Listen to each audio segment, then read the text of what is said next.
Yay Networks.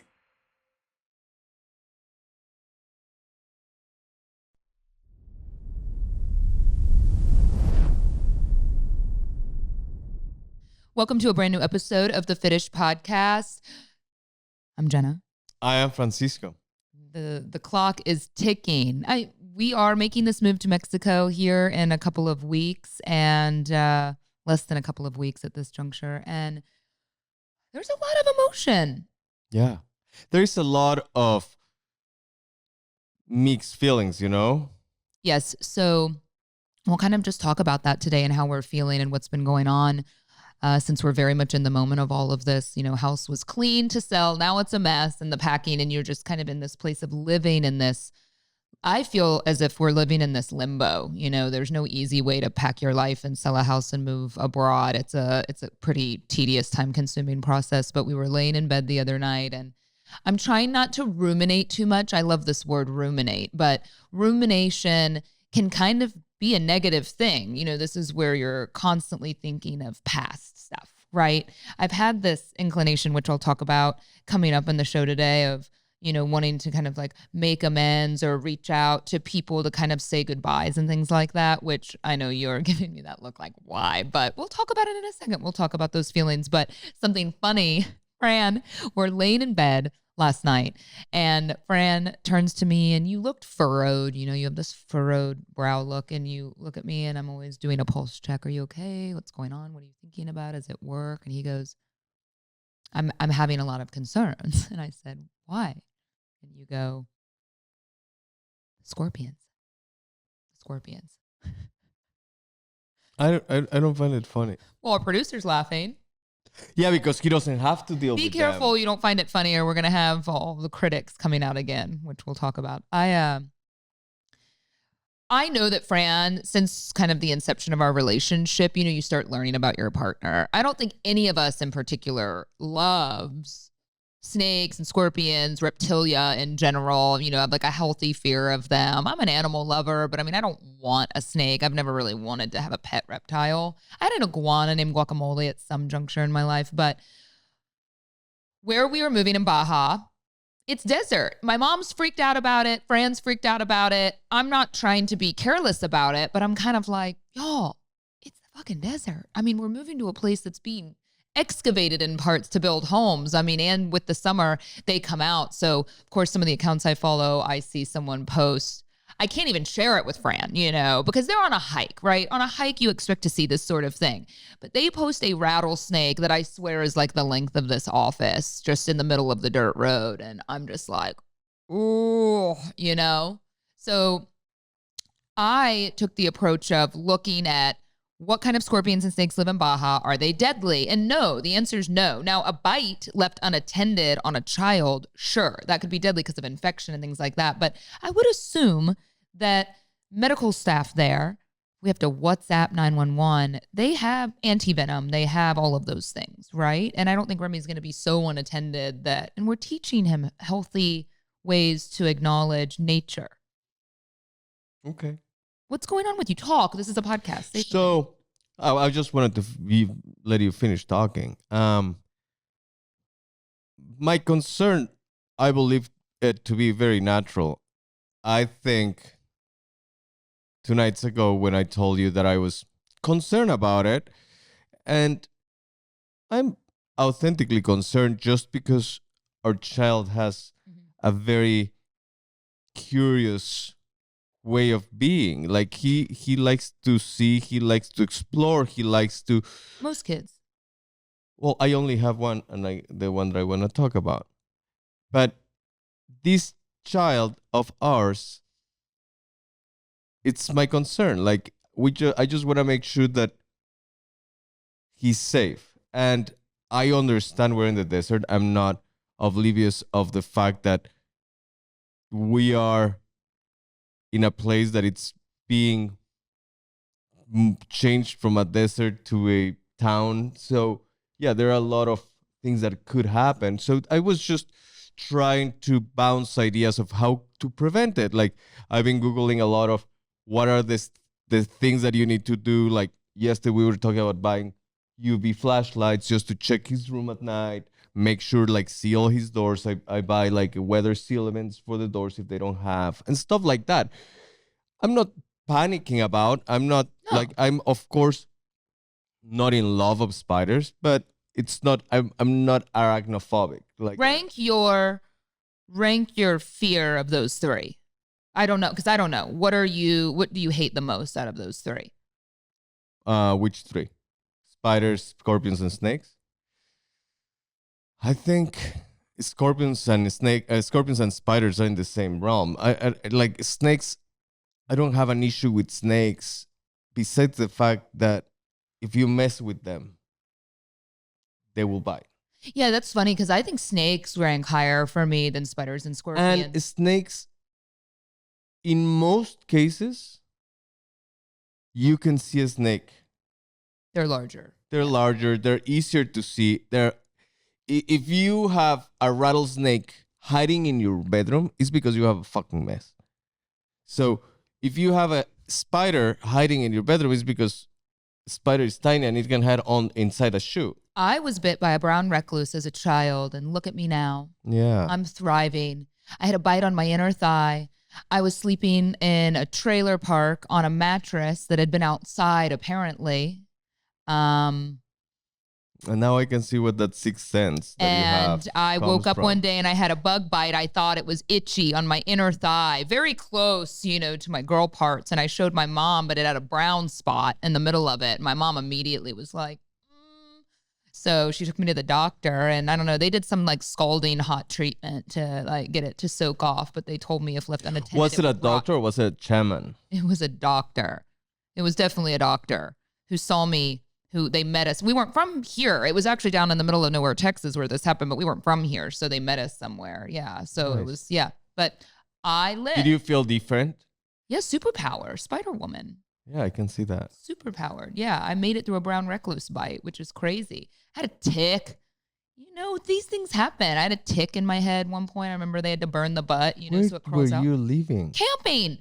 What do you mean? Where was I living? Being a child, playing soccer outside, camping. A lot of you have recommended, and if it's not you that's recommended it, and he was featured on Oprah's new show yesterday. This guy, and I wanna read the book before I talk about it, but it's called The Anxious Parent. And he's a very big proponent of kids need to play. Once tablets and cell phones started being introduced, kids don't play anymore. Kids aren't creative. How important it is for kids to be outside and to play like we used to when we were young. But obviously we are all so paranoid. We're so anxious, but talks about being too overprotective and giving them electronics too young, that it's kind of the worst thing you can do for a child. And so, but it's really interesting. I think not that you're always an anxious parent, but I think it's just kind of a good checkpoint for us with how we parent, about not showing our kid how overly anxious we are and letting them play. I wrote a woman that lives down there that I've been communicating with, the property manager of where we're living, and she has lived there, where we're moving for the last, I think,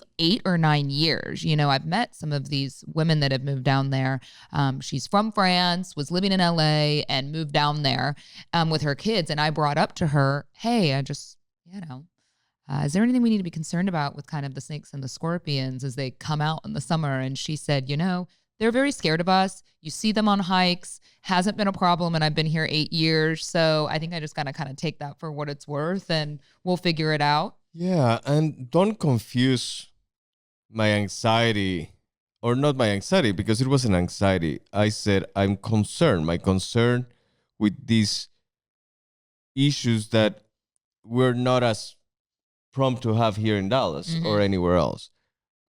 I guess the reality. I'm just trying to manage a way. I just want to know that we have a plan. That we have a plan how to avoid it. Yeah. We have a plan how to manage it. And if we have a plan in the worst case scenario, what to do. Right. Yeah. So that was my stress. Just wanted to make sure that we're constantly focused on that. That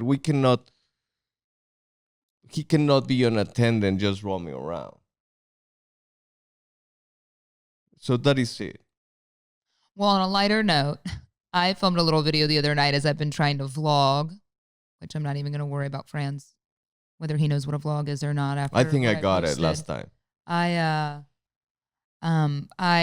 posted this video clip. Fran and I have been going back to ruminations, but Fran and I have been eating at night like we are on death row, and that every remaining day for us in the United States is like our death row meal for the most part. I mean, you're much healthier than I am with food, and I'm trying to be better, but at night, you like to eat later than I do. I would rather just eat with Remy at like 4 or 5 o'clock, but then you get hungry, you're ready to eat at like 8, 9, 10 o'clock at night. And so we've been ordering, burgers, and I need to get more Tex-Mex in my system for sure before I go. Cause I love Mexican food down there, but we all know Mexican food's very different than the Tex-Mex slop. That is just my favorite cuisine. So Mexican food, insomnia cookies, which we've done every cookie place imaginable. Insomnia is the best. And the things that, in a side note, insomnia is the best and the worst at the same time. They have the best cookies, but they will arrive an hour and a half later.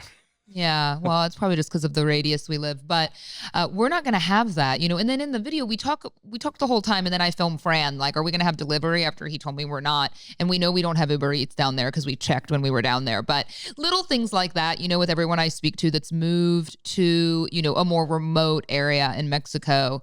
Sure, big cities, you're talking Mexico City, Guadalajara, Monterrey, all of these other places. Yes, they have Uber and Uber Eats, but not where we're moving, and we know this for a fact. And so, yes, sure, I'm sure you can find someone to deliver anything, right? In this world that we live in with money, you can pay someone to do it. But everyone kind of says the thing they miss the most are kind of the things in the US that were just the worst things, right? Which were the Uber Eats. It's the runs to Target spending too much money. It's the things of that nature. But yeah, most people down there have told me that the thing they miss the most is having like a Whole Foods Central Market run, Trader Joe's, whatever floats your boat.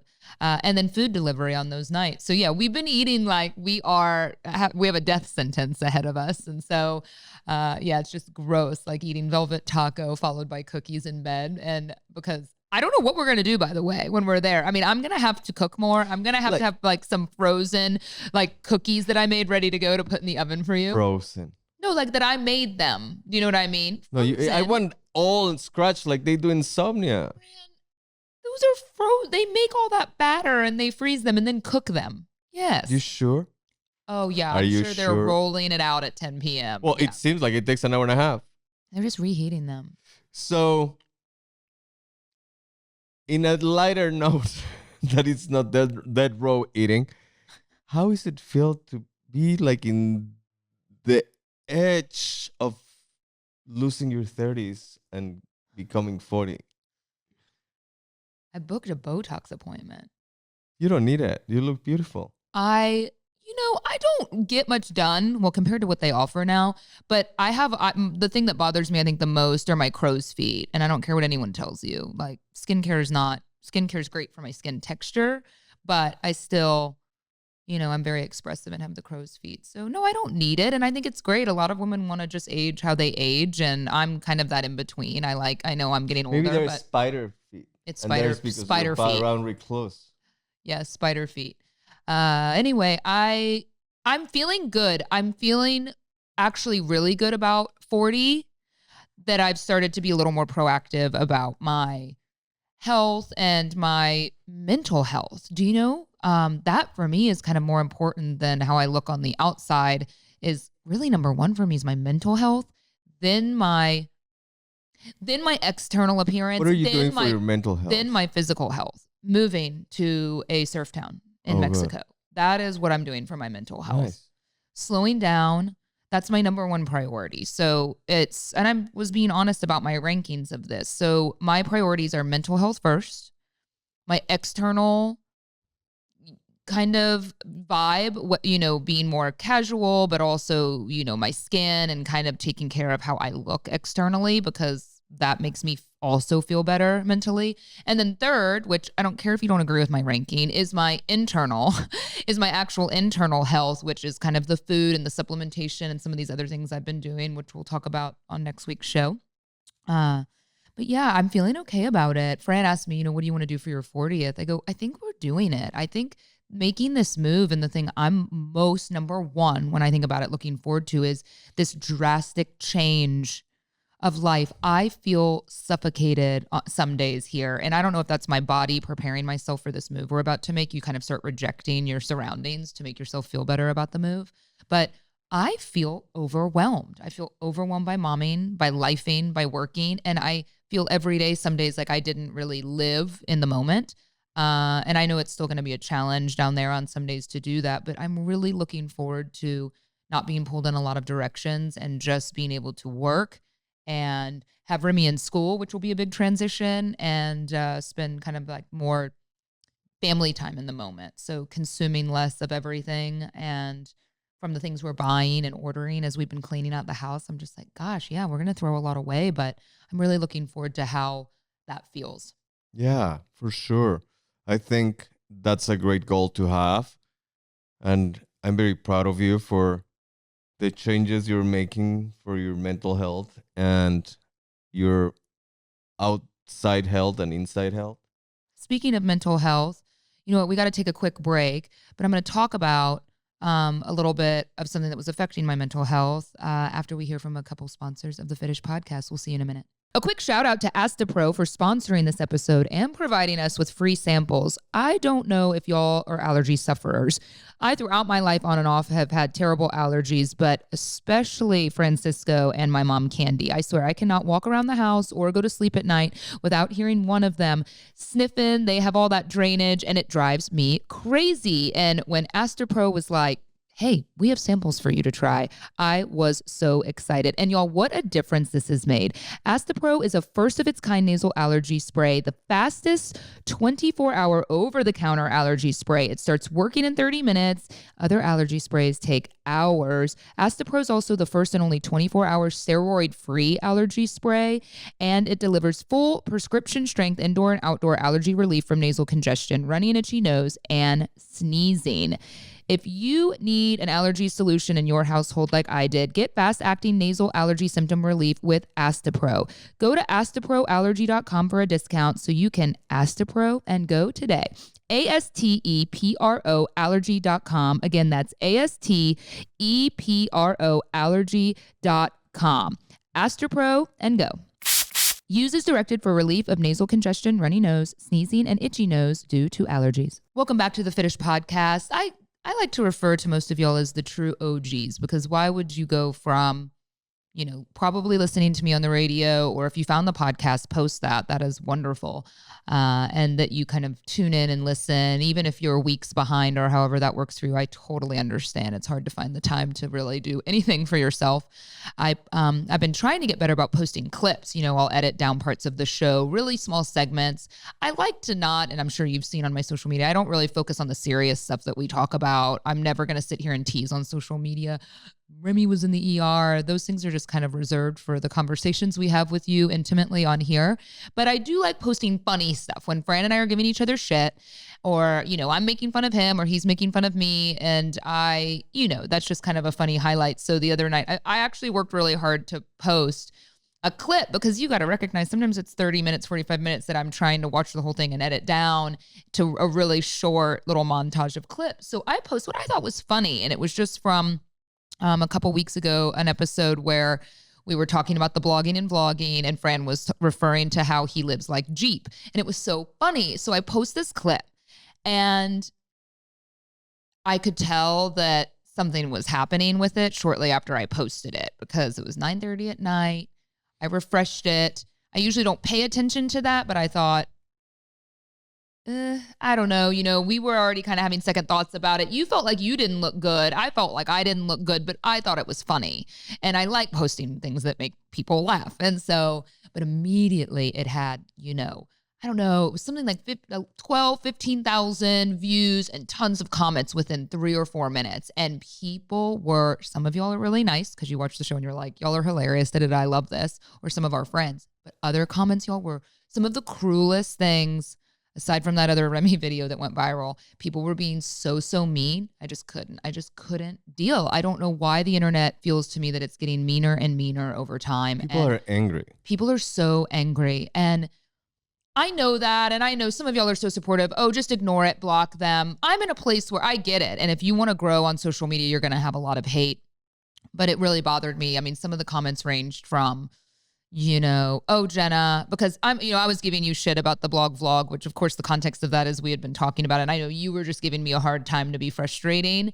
And then I am, lashing out and you were saying, are you stroking? And then I was like, no, it's, fucking vlog with a V. And comments were like, English isn't his first language. First of all, blog in Spanish, I've learned subsequently is also blog. But, English isn't his first language, which is always fine. That's a pass. I mean, you just can't argue it, right? Even though it's annoying as shit. It's like, yeah, I'd love to hear you try to talk in Spanish and like a melting face. And then I bet he's only with you because you have a child together. He's definitely cheating on you. I mean, it was just a barrage of really mean bullshit. You know how long it took me to make all those accounts? You can joke about it, but you were glad I deleted it. So I deleted it. And that's really nice to think. That's a nice joke, isn't it? That you made an account saying he's probably cheating on you. I like to play with snakes. I'm getting my risk aversion therapy. The prank that I'm going to pull on you down where we move is going to be unprecedented.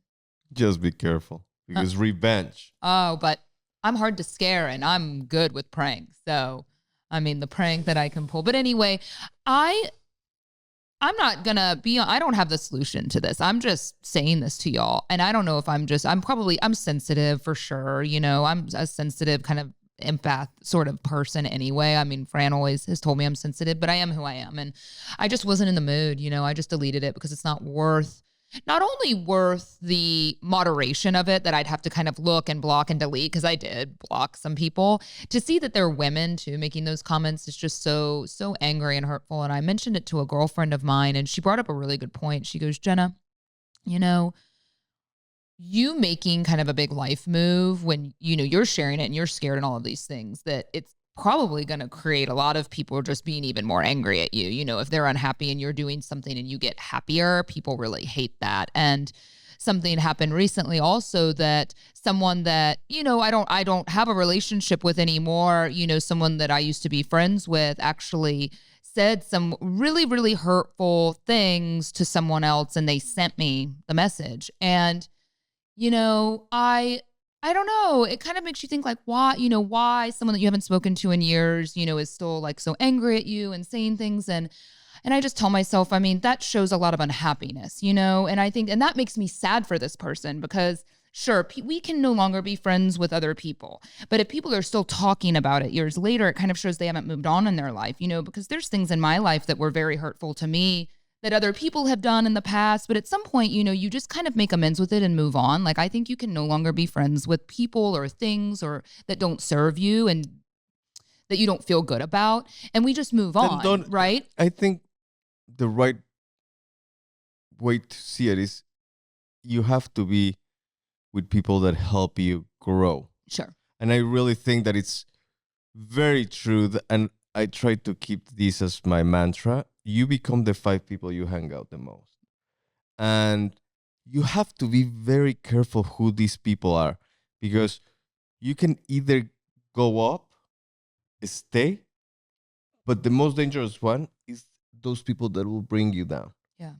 And you have to be very cautious to catch it on the right time, because those people that will bring you down most likely are going to be the sneakiest ones. Mm. So I think you're right. Like, it's just a matter of editing. Keep editing, curating your group of friends around. And it's not that, I'm not going to hang out with that person because she was a chat. No, I'm not going to hang out with that person because it's not fucking helping me grow. It's not building my environment. You're good about that. And you can make it sound very matter of fact. I think it still remains hurtful, even if someone was hurt by me or whatever it is. I think just when years go by and people are still so hateful and angry, I do find it hurtful because I do care about these people, even if we're no longer friends or even if they felt that, I did something that hurt their feelings or whatever it is. I mean, look, there's truth to everything. I know everyone has their reasons for feeling certain ways about you in a relationship when you're no longer together, or if you've had some bad blood, but the reality is I don't spend my time speaking poorly to other people about people I'm no longer friends with, because the reality is I was friends with someone for a reason at one point, and I think they're still quality people. And it's just, yeah, I don't want to spend my time doing that anymore. And that's kind of where I'm at. And I don't know if that's sort of, I also feel, do y'all not, that when you hit 40 years old, if you're still caught up in drama from things Chillax, you're still a couple days away from it. So let me speak from experience. But you're right, Fran. I think you agree. So where do y'all stand? Do you feel when you've, kind of when there's been bridges burned, or even if someone did you wrong or feels that you did them wrong, do you just let it go forever? Do you ever extend an olive branch? Do you ever try to patch it up? Do you just let it go? I'm so curious to hear what you think about that, because since I'm moving and kind of closing this chapter of life, I have considered reaching out to one person in particular that we kind of had this like falling out with no real reasoning behind it. I felt very hurt. Obviously, this person felt very hurt. And even though I'm sure we both feel like the other person was wrong, I've kind of had this feeling of, yeah, we probably won't ever be close friends again. But I still care a lot. Do you know what I mean? I think once time passes and your anger and hurt kind of settle, I still care a lot about this person. Like I want her to be feeling good. And I want this person to be happy and know that I still love them and want them to be happy regardless if they hate me or all of these things. I still feel that way. And it's funny because I said to Fran, and I actually said to someone that I work with, that I was thinking about just kind of, writing an email, just, I hope you're doing well. I really do. Not just for any reason other than I actually feel that way. And both of them were like, no. So, of course, it's always easier to be in the sidelines. And that's what we are in when you're talking about that situation. But also, you can see the entire picture from the sidelines, or at least the entire picture that you can gather from the bits and pieces you don't see. And with this particular situation, the olive branch should be from the other side, Like, I think that's, like, I don't know what happened in between. I don't know what the fallout was, but the way that it was handled, it was so immature and so damaging. Yeah. So damaging to the point that huge changes had to be done. Yeah. And, like, it was, like, very, very impactful. So, this is the thing, and I'm with you. Like, every time you ask me about, I'm very worried about people's feelings sometimes and enemies. Like, I like to make sure that before I have a consummated enemy, if there's anything we can do to work together in a way. And if it's not, so be it. I have amazing ones. But I would like, and I've told you in many other situations, hey, why don't you talk to that person and see what their deal is? What happened in his life, or what happened that he acted that way or she acted that way. But when it's so obvious that it's one-sided, or it's something so minor that it exploited, and it could be an easy, hey, I fucked up, overreacted, had a panic attack. I am sorry. But you know what I tell myself, friend, over time, and I want to agree with you, but I think ego is the thing that gets in the way of so many facets of our life, right? It's what holds us back from embarrassing ourselves. It holds us back from failing. It holds us back from relationships. And as I've gotten older, I don't know if I'm just telling myself this because I'm not perfect either, but yeah, maybe I did something that I don't even know what I did. And I don't think it's fair when you don't know what you did. And yes, this person has maybe said bad things about me to other people. And I can't wrap my head around how when your only commonality with someone else is you get together to talk about the person that, that she talks about you. Oh, she talks about that kind of thing. I don't really play that game. I don't like that. But regardless of all of that, what all of that says to me is somewhat more of an emotionally mature adult now is that person's hurting. That person has shit going on to react that way and behave that way.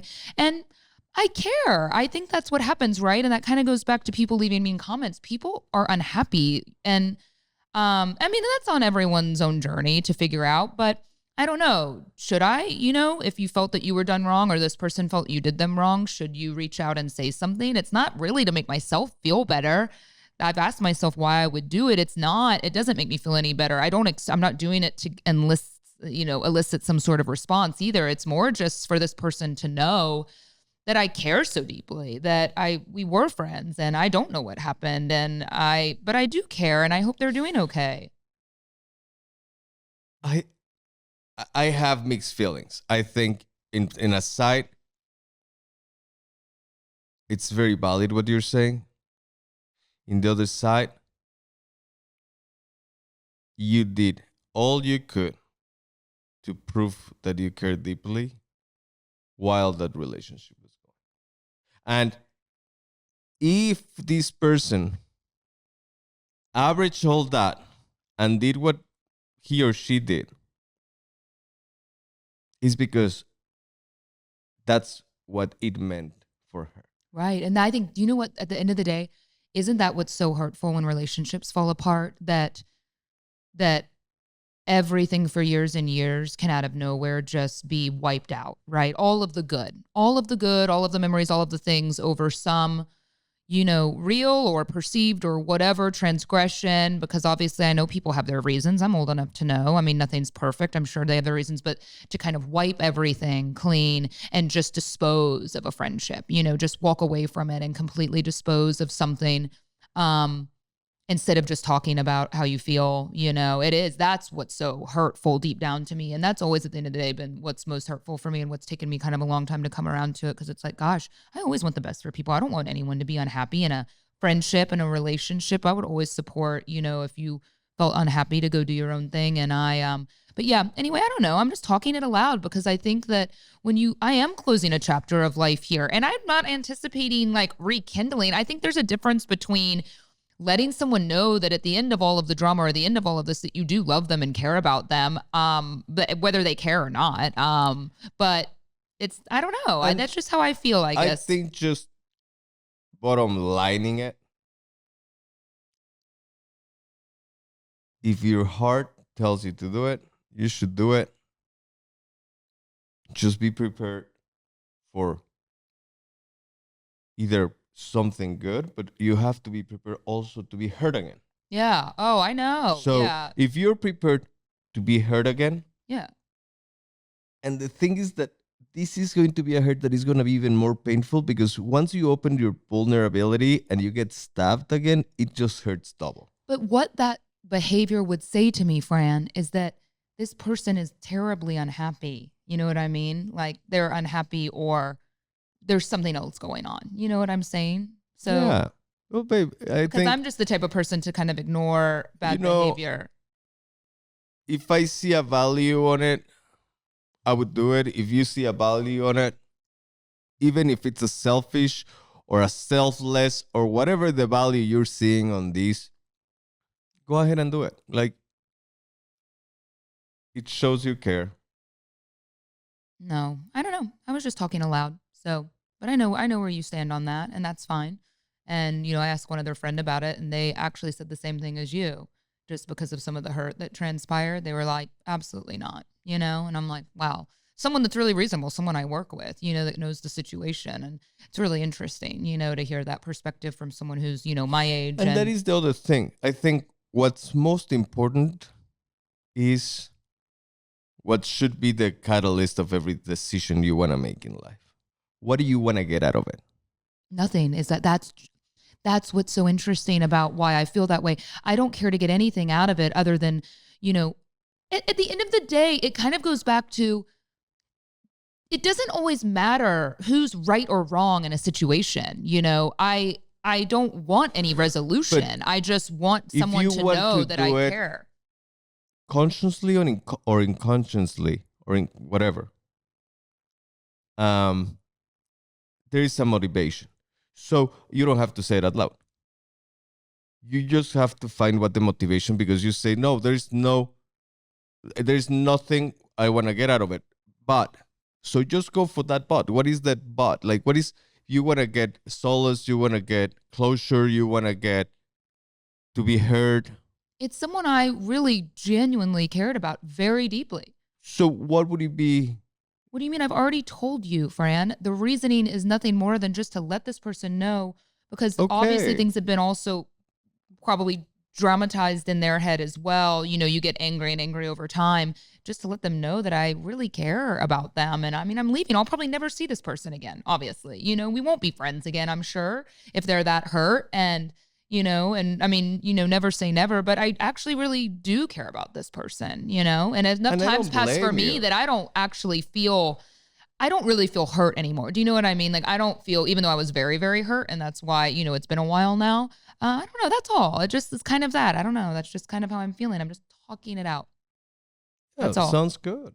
Anyway, well, on that note, I'd love to hear your feedback on that. I know I'm not alone in this. I know we all go through scenarios like this with family members, with friends, with, you know, coworkers, relationships, whatever it is. So I think it's just an interesting point of conversation to see how have you handled it. Do you just, especially if someone kind of lights a match to your relationship and burns it alive, do you ever reach back out? Do you ever find closure with it? Do you ever say anything, or do you just move on and say, don't forgive, don't forget, and you just kind of let it go? I think it's just an interesting conversation to be had. So I'd love to hear from you. DM me or info@fitish.com. We'll address some of those questions next week. And coming up on next week's show, very exciting, I sat down with a renowned cardiologist named Dr. Kenneth Johnson. He is an interventional cardiologist. He is also a specialist in functional medicine and functional wellness, which we throw around this word a lot. I, out of the gate during the interview, asked him what that means. I found this conversation very interesting, very fascinating. I think a lot of women, especially nearing 40, or if you have recently had children, hormonal changes, we address all of that, ranging from supplementation to diet and hormones, and even the elephant in the room, the weight loss shots that are very popular, one of which I have actually done. So that is going to be on next week's show, and we'll see you then. Bye. See you soon.